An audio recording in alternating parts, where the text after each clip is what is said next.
Sometimes we want to beautify the writing we make in Word by making the writing with a nice style, one of which is by curving the writing. Usually, curved writing is made on the cover of a paper or assignment.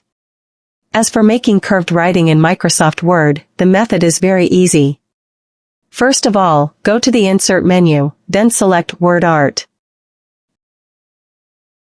Then various forms or styles of writing will appear that you can choose from.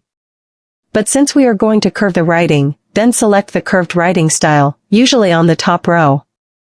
After that, a new Edit Word Art text window will appear.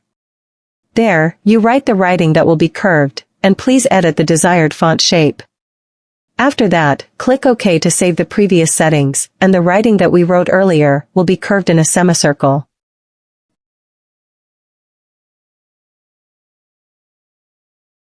Now, please edit the size of the writing. You can do the advanced settings in the Format menu in Word Art Tools. So, how are you? Easy, right? Hopefully this tutorial is useful for all of you. See you in the next video.